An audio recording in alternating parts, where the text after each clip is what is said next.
was 21 years old, I would be home alone at my parents' house a lot. We lived on a little pond which was directly in our backyard. On the other side of the pond was a little town park. Our neighbors were a bit spaced out. It was a pretty upscale, expensive block compared to the rest of the town, so the properties were big. I'm fully moved out now, but this was back when I was in college. My parents make a lot of money, and we have multiple homes, so often I was home alone. It was a random night in the summertime. I was off from school, so I can't remember if it was the weekend or a weekday, but odds are since I was home, it was a random weekday. I was in the back sunroom watching a show. That was my favorite room in the house in the summer because it was the most cozy and had the best breeze with all the windows open.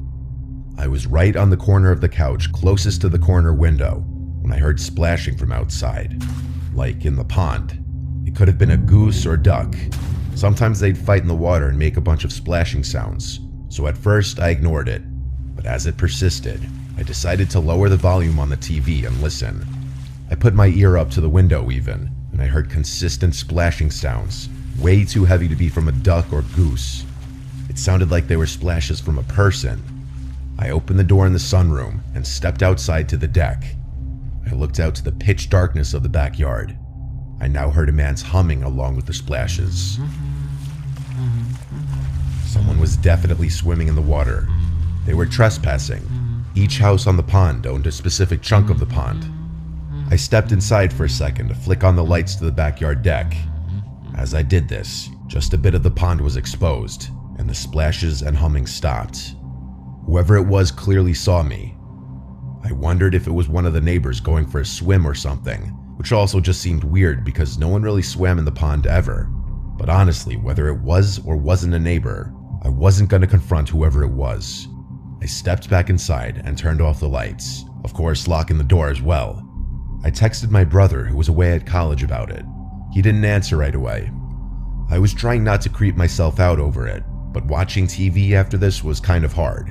I couldn't focus on the show. I looked out the window, but all I could see outside was darkness. I still had the TV on in the background, not realizing how revealing the light from the TV would be outside. And then I thought I heard something on the deck. I hurried to find the remote and turn off the TV, and as the room went black and silent, it took me a few seconds to adjust and realize that there was the sound of someone's heavy breathing right outside one of the many windows in the room. I instantly laid down flat on the couch to try and hide myself, and after a short moment of silence, a deep voice from outside the window said, "I see you." My heart dropped into my stomach. I couldn't decide in the moment whether to speak or keep hiding, so I just blurted out, "Paul, is that you?" Paul was the name of one of our neighbors. I said this clinging on to the hope that maybe it was him, and he was just messing with me, but the man outside didn't respond to this. I just heard footsteps walking away. As the barefoot sounding footsteps faded to silence, I still laid flat on the couch, too afraid to move. I laid for a few minutes, before the thought to go check that all the doors were locked came to mind. I exploded off the couch and ran straight for the front door. It was locked, as was the side entrance door. After a little while longer and texting my entire family about what was going on, my dad told me to turn the backyard lights on and check if anyone was still out there. He basically told me to be the man of the house and protect it. So I listened and checked the back deck through the window. It was clear. I brought a big knife outside with me onto the deck, and I looked down. There were wet footprints that had half dried by then, but I could tell that they were barefoot footprints. I followed the trail of footprints around to the side part of the deck, and what I saw was nightmare fuel. The top part of someone's head, namely their eyes and forehead, was peering just over the edge of the deck from the ground below, looking at me as if he heard me coming and was waiting. As we made eye contact, he turned away, and by now I was ready to call 911. I did so before even telling my parents. I locked myself inside waiting for them, and when they came, I felt instantly better. They asked if our family had any enemies or people who don't like us, or if we have any problem neighbors. Questions like this. They did do a quick sweep of the property and then left. I decided to shut every window that night and run the air conditioning just for added safety. When I awoke the next morning, I was just delighted to see sunlight. I don't believe that man ever returned to our house, and we still don't know who it could have been.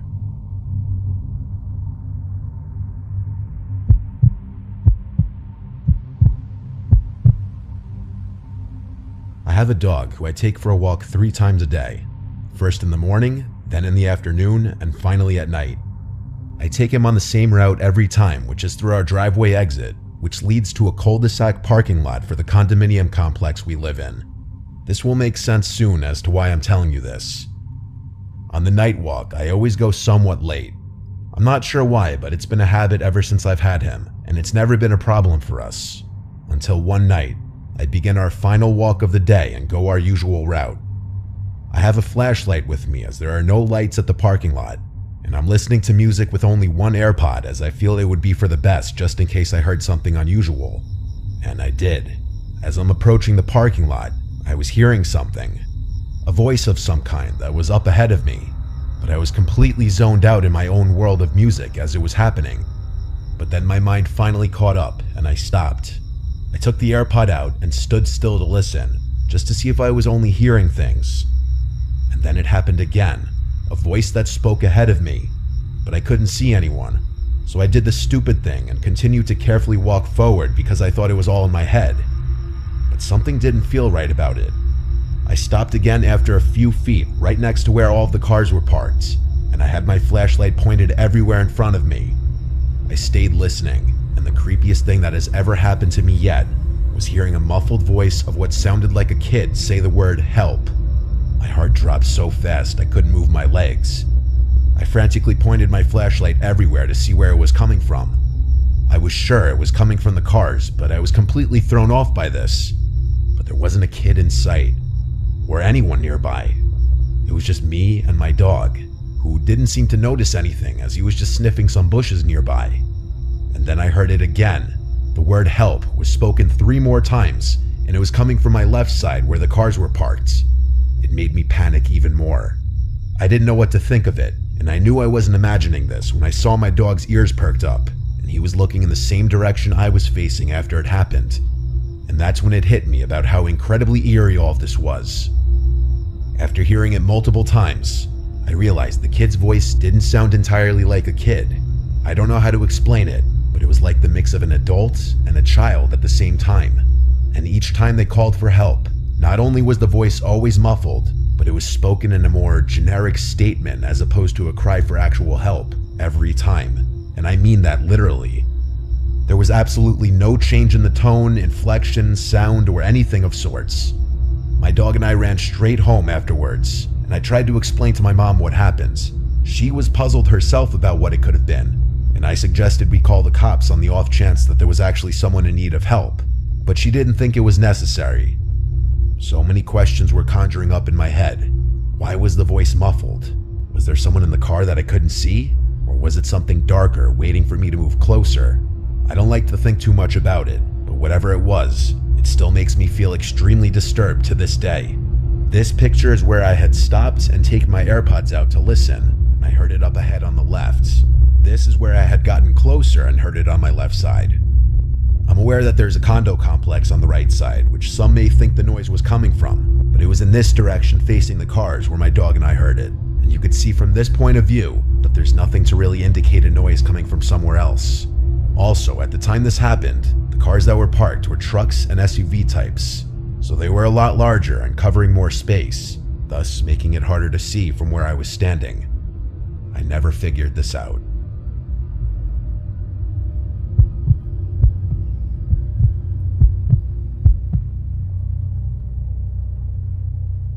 What I'm about to tell you is the reason why my parents moved out of a house that was in the family for 3 generations. I've struggled with depression most of my life. It's hard for me to shake the feeling of being useless. I'm doing much better now, but when I was a kid, it was horrible. Because of that, I spent a lot of time alone in my room. My house was nestled in a very woodsy area. There were trees on 3 sides of it and a forest separating it from any neighbors. My room was pretty big for a bedroom. It was in the back corner of the house, so the windows on 2 walls faced the woods. It was honestly pretty scary for a kid my age. It didn't help that I was also scared of the dark. Things started happening when I was around 10 or so. I was in the 5th grade, and I was at the age where it wasn't acceptable to sleep in my parents' bed after a nightmare, but I was still accused of having an active imagination. The first thing I noticed was my nightlight. It had different color settings, so if I wanted, I could change the LED around. I liked keeping it on red, which is what I fell asleep to most nights. One night though, I woke up randomly in the middle of the night, which was unusual for me. I was really tired and fell back asleep in under a minute, but before I did, I noticed that my nightlight was a different color than the red I always left on. I didn't think much of it until about a week later. One morning, I woke up and realized my nightlight was once again not set to red like it always was. I asked my parents why they were messing with my nightlight, but they were confused and told me they didn't know what I was talking about. I explained what had happened to them, and they told me that the thing had always been glitchy. They knew best, so I accepted that answer for a while. At least until one morning after waking up to see my nightlight unplugged completely. It was just sitting there on the floor. Once again, my parents dismissed my concern and told me my brain should be focused on school. My dad said I was getting too old for a nightlight anyway. A few days later, my nightlight was missing completely. It had seemingly evaporated out of existence. Now I knew my parents were lying to me. They probably thought I should have outgrown the nightlight by then and took matters into their own hands. This incident caused a massive fight between them and I, since both of us accused the other of hiding it, and neither of us was budging. I couldn't believe my parents would blatantly lie to me about something like this, but there was nothing I could do. After that, things went back to normal for a week. That didn't last long though. 3 nights in a row, I woke up randomly in the middle of the night. Each time, I had no idea what was waking me up.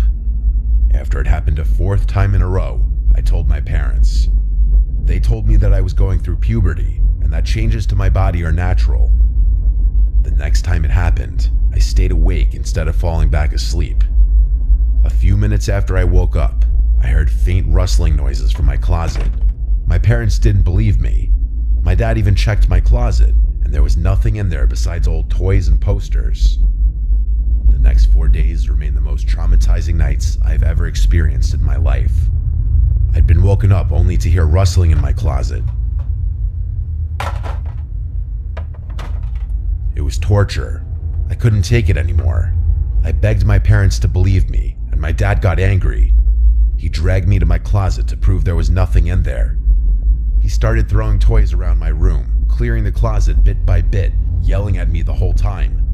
That is, until he pulled one of the posters off the wall. My mother and father stared in horror at the massive hole in the wall the posters had concealed. My mom started screaming, and my dad pulled out a flashlight. The hole was way too deep to see where it led, so my dad ran outside and began inspecting the outside of the house. There was a tiny hole in the dirt at the base of the house, and a little digging revealed that it was more than a divot. There was literally a passageway from the woods to my room. My mom and I were out of the house that night to my aunt's house.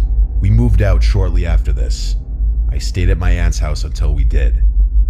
I don't like thinking about this experience, but I'm gonna have to face it eventually. My parents also refused to talk about this incident, and I think it's partly because they feel some blame for not taking me seriously.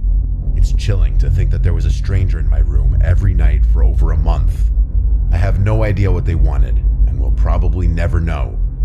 If your kids come to you with something that sounds abnormal, believe them.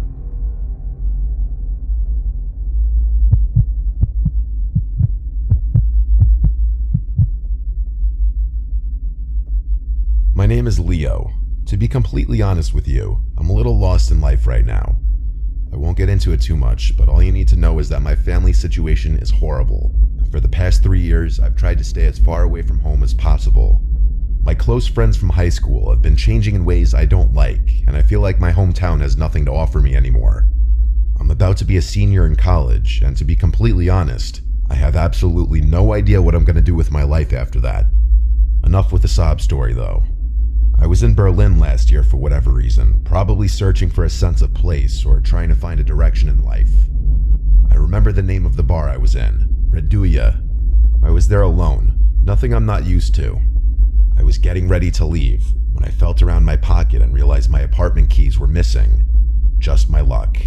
I stumbled out of the bar and began walking toward my apartment anyway. The whole thing was locked up. There was no way I was getting in there, and it was way too late at night to get a replacement set. I'm not sure what most people would do in a situation like this, but my first thought was to start looking for a place to sleep. As if my luck wasn't bad enough, it started raining. Eventually, I decided to sleep under a nearby bridge. I didn't even know where I was, but I was out of the rain and safe, so I was happy. As I was drifting off, I began picking up on some faint voices coming from across the river. I sat back up and saw what looked like 5 men standing on the opposite side of the river along with a little boat that was tied off. They didn't seem to notice me. It took me less than a minute to realize what I was watching. There was an honest-to-God drug dealer or something going down right in front of me. My German isn't great, so I wasn't really able to make out what they were saying, but several briefcases and duffel bags were exchanging hands, so I filled in the blanks myself. I thought about finding a new spot, but I didn't want to draw attention to myself by moving. I figured I'd just wait for this to be over, then leave. All of a sudden, one of the men yelled something aggressively in German and pointed a gun at one of the other men. There was a brief moment of silence before the other guy put his hands up and began talking really quickly. It looked like he was being set up. The other men stripped the man at gunpoint of his clothing and started confiscating his belongings. I didn't feel safe there anymore and got up slowly to move. As I did, I heard one of the men shout what roughly translates to, "There's someone there." I started running, not even turning to look at them. They shouted more things at me, but the only words I was able to understand were, "Don't shoot." I ran until I threw up and nearly passed out due to drunken exhaustion. There was no way they'd be able to catch me, but they could have easily killed me. Sometimes I still think about how I could have lost my life that night if those men had decided to fire at me. Sometimes I feel like I'm fated to run forever.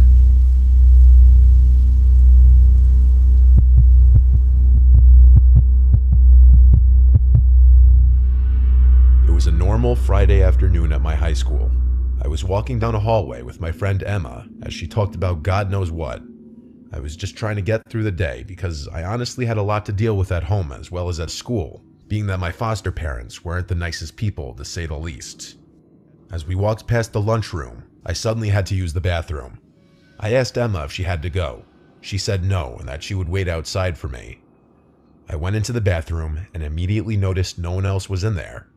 I thought to myself, that was weird, because out of the multiple bathrooms in the school, this one was always packed at any given time. I shrugged it off and went into a stall, and a few seconds after getting in the stall and sitting down, I heard the bathroom entrance door open and shut abruptly and someone entering the bathroom, but I didn't hear them move after entering. I didn't think anything of this. It wasn't really anything out of the ordinary. Maybe it was someone hiding from an admin. I went about my business.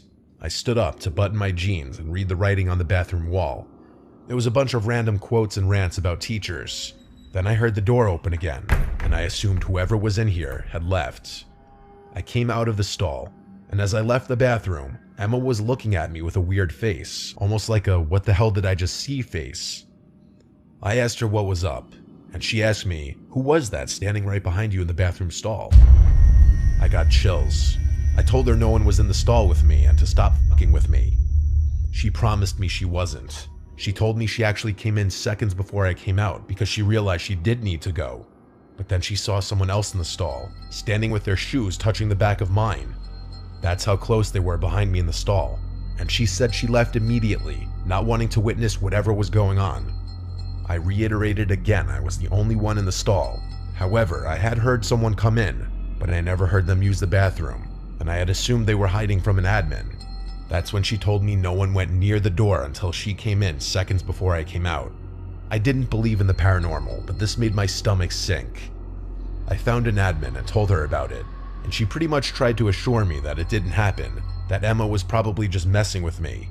But Emma was never one to take things seriously or be serious in general, so when she looked me in the eyes with a serious face and told me word for word what she saw, I felt like it actually happened, and something really was in there with me, along with the fact that I heard the bathroom door open and close twice. I'm 18 now, and I haven't forgotten it since.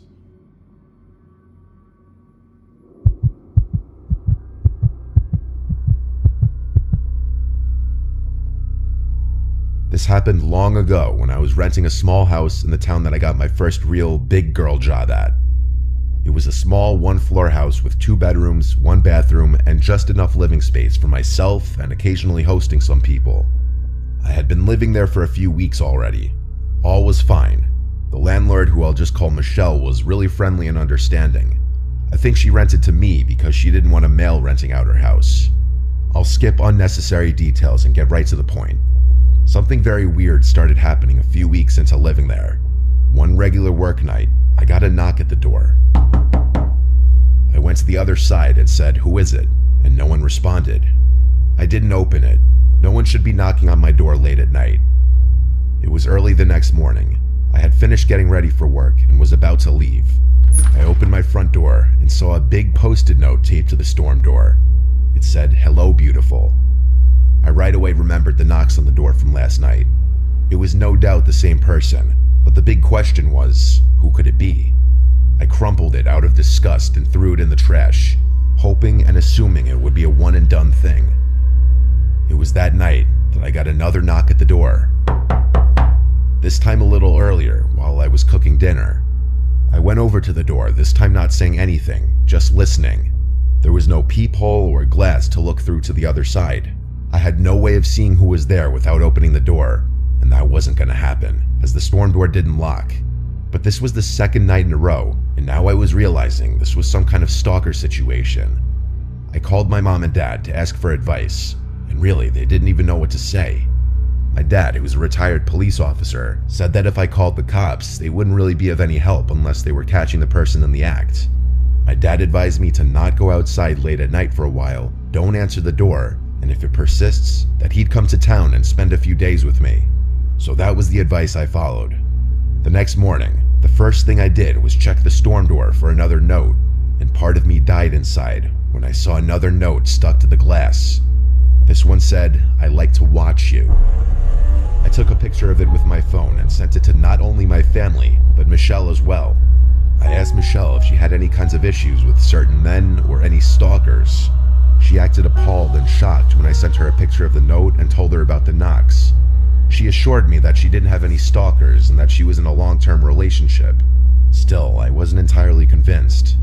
I left a note on the door after work that day, saying if you're looking for Michelle, she does not live here. She only rents this house out. If you continue to come here, I will be reporting this to the police.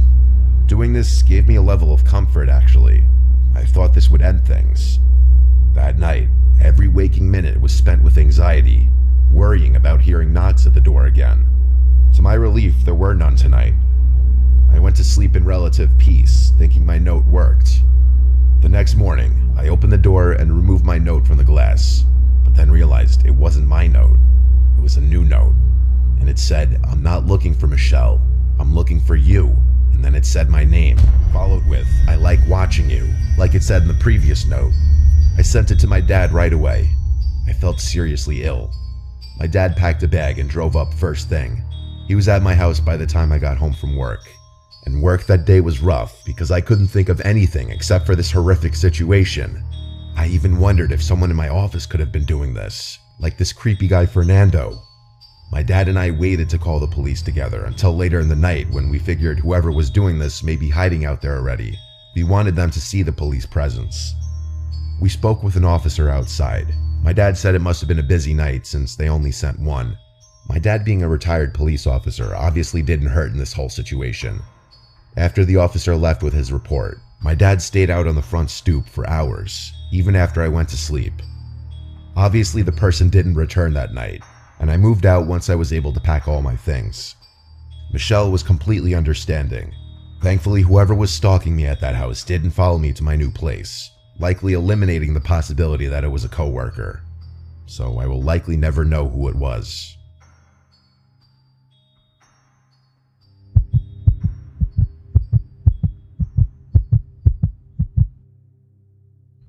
I'll be honest with you, I've probably spent more time chasing women than I'd like to admit.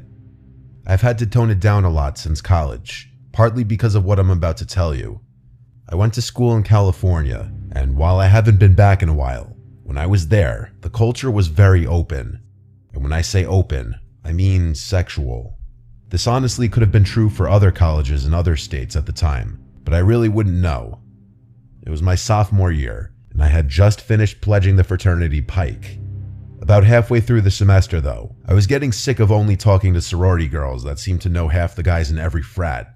It was honestly a little gross, and I started developing a fear that every girl I was interested in had been with several people I personally knew. I tried my luck and created a Tinder profile. It wasn't long before I matched with someone whose interests seemed to match mine. We started talking and things were going well. After a few days, we made plans to meet up at a local college bar called Tap House on a Saturday night.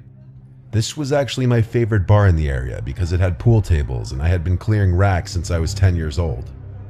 I remember getting there a little early so I could secure a table and warm my muscles up a bit.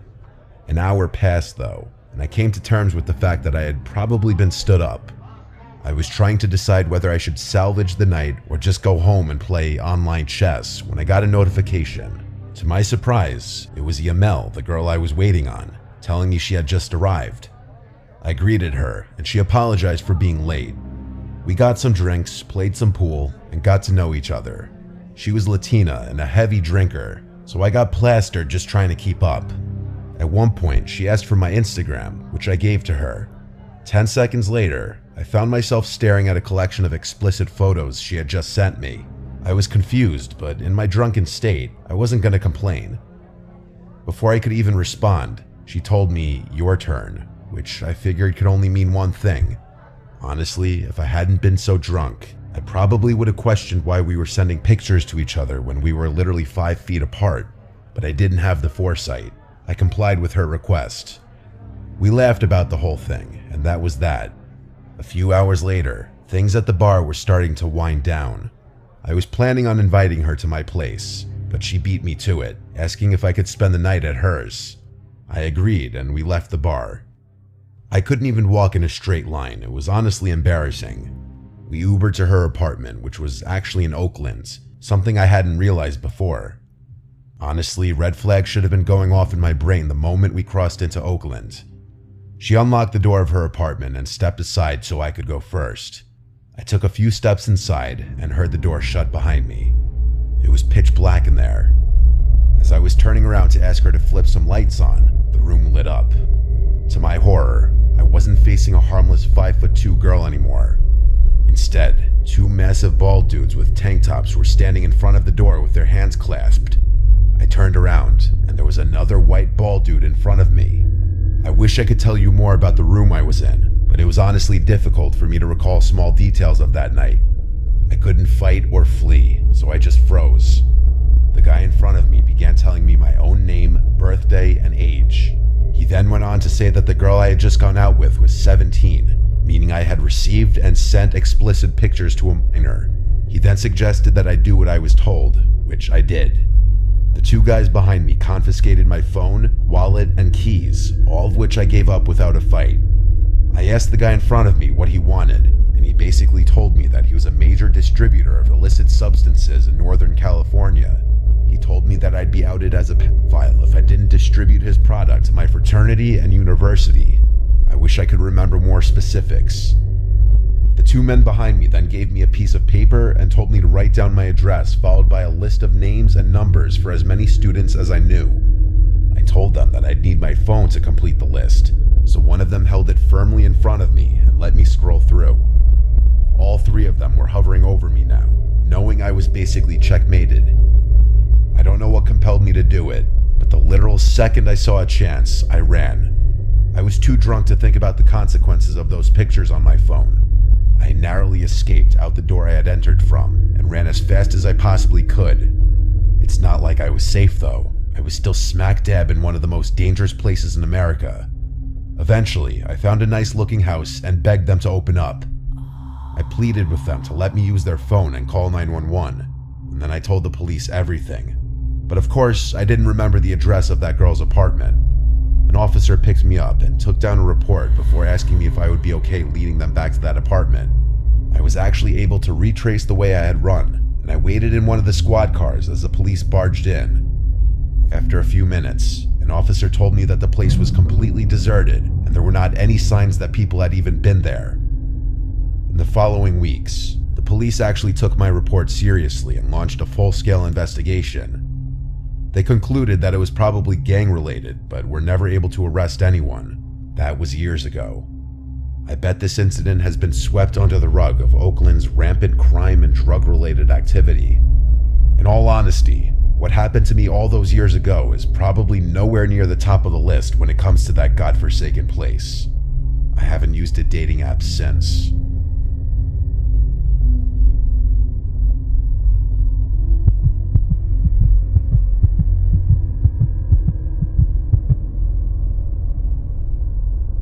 I've been smoking cigarettes every day for years. Before you judge me, let me just say that I recently started seeing a therapist for my nicotine addiction. Unfortunately, it hasn't helped much. The only thing worse than my nicotine addiction is my sleep schedule. I don't know what it is. I find myself staying up hours past midnight and rarely get out of bed before noon. While I'm trying to fix these parts of my life, they're extremely relevant to what I'm about to tell you. It began a few months ago. I was standing on my balcony, like I do most nights, smoking a cigarette. I live in a really secluded neighborhood. It's not like the houses around here are right next to each other. Despite this, I have a neighbor whose fence I can see over if I'm standing on my balcony. I'm not nosy or anything, but this particular night, I was looking into his yard. I had never met the guy, but I assumed he lived alone since there was only ever a navy blue BMW parked in his driveway. But not this night, though. There was a black van I'd never seen before sitting in front of his house. I didn't make anything of it, just noting the coincidence to myself. The next night, though, I made it a point to pay attention to his yard, and the same black van was parked there again. I didn't assume something sinister was going on. I was more intrigued than anything. The following morning, I went up to my balcony and looked into his yard. The van was gone. For the remainder of the week, I made a game out of observing the van at night, theorizing its purpose. I said I wasn't nosy, but I sure am obsessive. It's actually the main reason most of my friends drifted out of my life. I wasn't going to do more than observe, though. It wasn't my business or place to poke around further. That is, until one night, when I saw something that completely changed my perspective of the situation. I was up later than usual. It was maybe 5 in the morning. The van was there, as it had been the past several nights. I was smoking my last cigarette when my neighbor actually walked outside, something I hadn't seen yet. I watched as he made his way to the van, carrying what appeared to be a long black bag. It almost looked like a set of golf clubs, only much heavier. After opening the van's sliding door, he delicately placed the bag inside. He promptly got in the driver's seat and sped off. I was dumbfounded. I had absolutely no idea what he could have been carrying. I was exhausted though, so I figured I'd think about it more the next morning.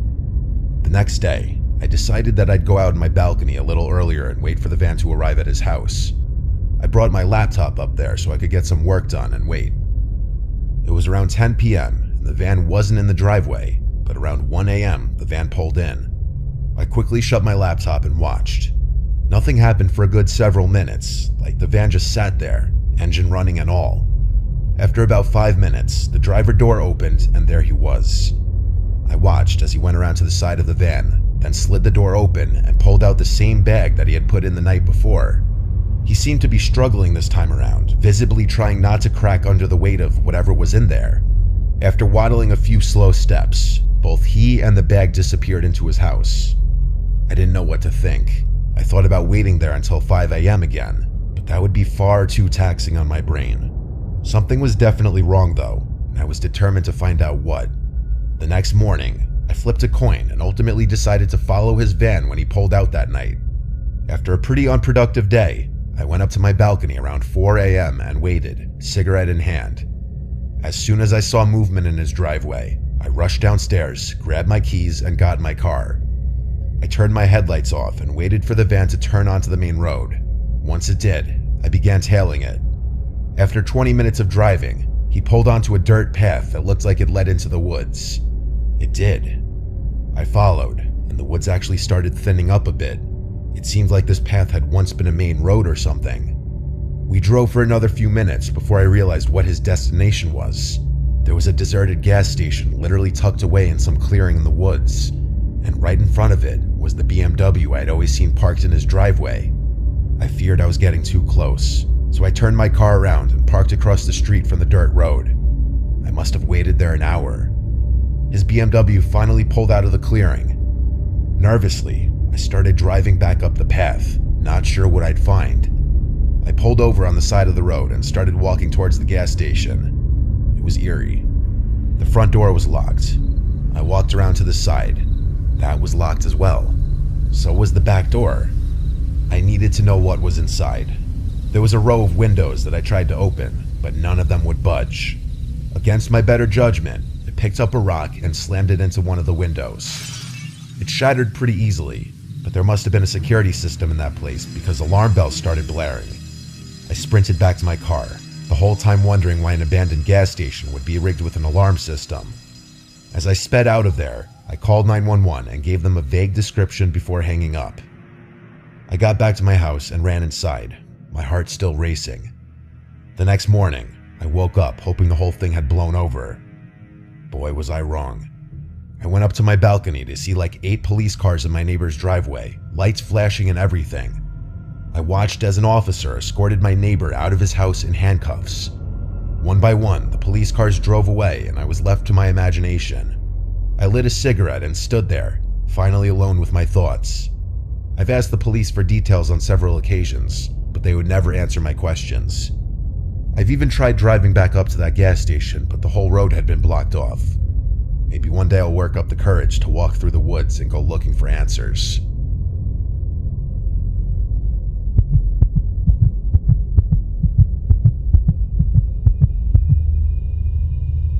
I'm not somebody who grew up with any kind of sleep disorders, such as sleep paralysis or night terrors. I've always been a very heavy sleeper, so that's why when what I'm about to tell you started happening, it was a shock to me. We all have the occasional nightmare. I used to call nightmares a free, 3D immersive horror movie. To most, that will probably sound freakish, but in a weird way, I sometimes like the thrill of waking up after a nightmare. I was living with my one roommate, Patricia. I just called her Trish. We had very different schedules with work, so we didn't see each other much besides on the weekends. This happened in July. I remember because it was so hot out that I had the window AC unit on full blast every night, which also provided a white noise that helped me sleep better. It was the first night that I had the nightmare, a few days after my ex and I had broken up and life wasn't exactly the best. I had a dream that I vaguely remember for the most part, but the part that I vividly remember is being in a room full of my family members sitting quietly around a dinner table, and standing across the table from me was what I could best describe to be a creature that looked like one of the aliens from the movie Signs, only with horns and claws. It looked like what you'd imagine a sleep paralysis demon to look like, only I was still fully asleep and dreaming. The next thing I knew, the thing was standing next to me, looking down at me.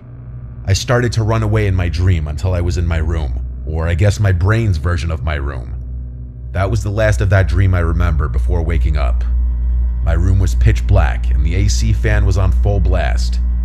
My heart was racing a bit from the dream, and I sat there thinking, wow, that was a creepy dream.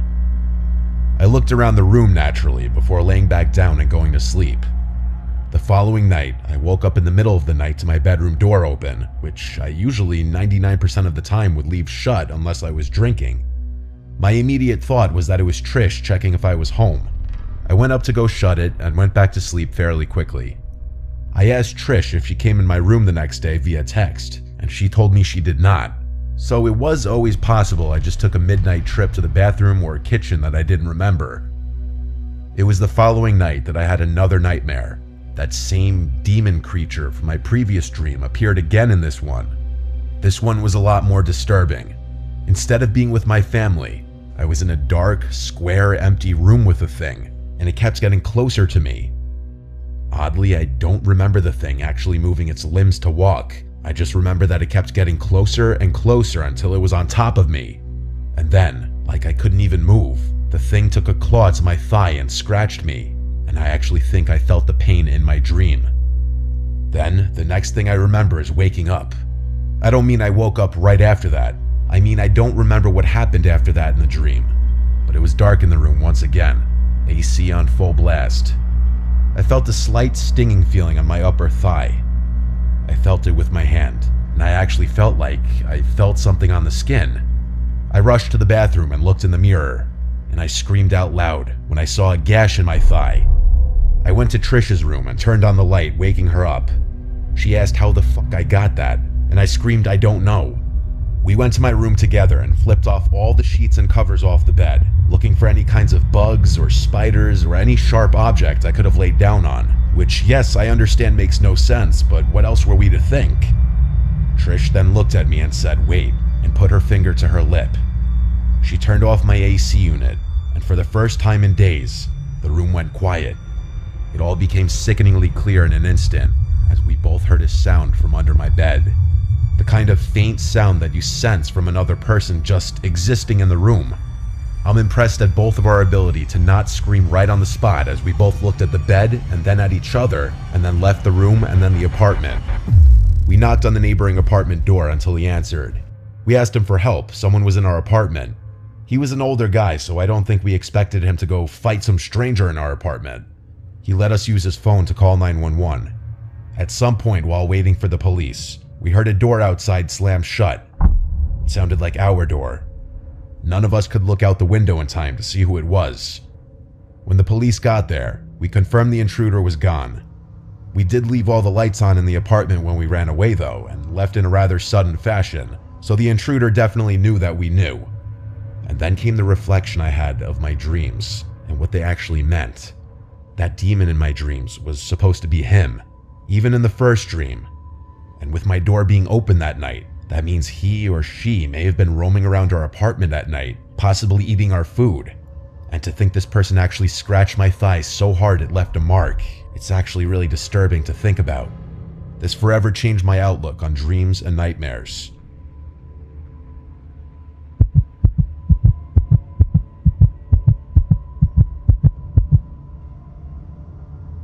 This happened when I was a little kid living in our old house in Suffolk County, Long Island. I'm gonna say I was about 6 or 7 years old. My older brother and I shared a bedroom on the top floor that used to be a separate apartment that my dad rented out to an old lady, but she moved out, and so the upstairs was mainly for my older brother and I at that point. The layout was as follows. At the top of the stairs, on the left was our bedroom, which used to be the old woman's living room. Straight ahead was the bathroom, and to the right was an extra kitchen and a small bedroom. We had a million toys in our room, as the room itself was huge, and it also had 2 parallel crawl-in closets on opposite sides of the room where we stored a million other toys and board games and stuff like that. There was one toy though, a race car with a bunch of buttons on it. The buttons would make the car's lights turn on momentarily and play varying sound effects such as honking, revving, and driving sounds, and a little rock song. It was a toy we had for like ever, because it was originally a gift from my brother when he was a little younger. It was a random night. My brother and I were both in bed, not yet asleep, when suddenly, like a jump scare from a scary movie, the loud revving sound of that car toy suddenly activated, along with the lights of the car in the middle of the room. I looked at the car and instantly got scared and accused my brother Luke of doing that to scare me. He was laughing hysterically, saying he didn't do it. I was completely terrified. The toy then stopped making noises and went quiet. I was extremely unsettled, as any little kid would be, but nevertheless, time marched on and I fell asleep. It wasn't for a while until something else happened. One night, when Luke and I were both in bed again, we both heard a weird thud in the room. Luke insisted on trying to creep me out, saying there was a ghost in the room or something, and I kept yelling at him to shut up or I'd get Mom. He kept laughing until we both noticed a light in the corner of the room. It was the toy car again.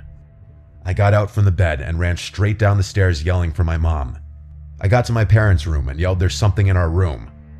I'm sure I gave a little 7-year-old spiel about how there's a ghost in the room, hearing a thud and the lights on the toy car turning on. Luke entered the room, and my mom defaulted to telling him to knock it off if he's trying to scare me. He said how could he turn the lights of the car on from his bed? I slept in my parents' room that night because I was too scared to sleep upstairs. It was a long while after that night and nothing happened. Not until one night, Luke was not in the room. My guess is he was having a sleepover with one of his many friends. I was sleeping in the room by myself that night. I had long since tucked that car away in the small bedroom across the hall because it freaked me out. After my mom kissed me goodnight, I asked her to keep the door open since I was always scared when I was alone in the room. I rolled on my side and tried to go to sleep. But being that I was scared of being alone, I had a hard time getting tired that night. I felt wide awake. Then there was a sound I can't explain that came from down the hall. I flipped over to face the door, and the toy car rolled into the room with its lights on. I let out a scream straight from the bottom of my stomach as I cried for my mom and pressed my body up against the wall. Moments later, my parents both came up the stairs into the room, noticing the car on the floor.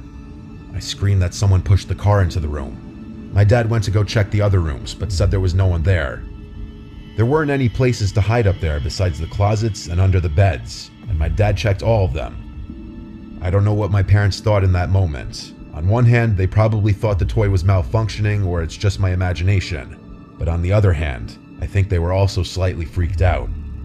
That toy car didn't have a feature to move on its own. My dad smashed the toy and threw it in the neighbor's trash to make me feel better. I slept in their room for a while until my dad forced me back upstairs eventually. This story is the reason why I believe in the paranormal and something after death.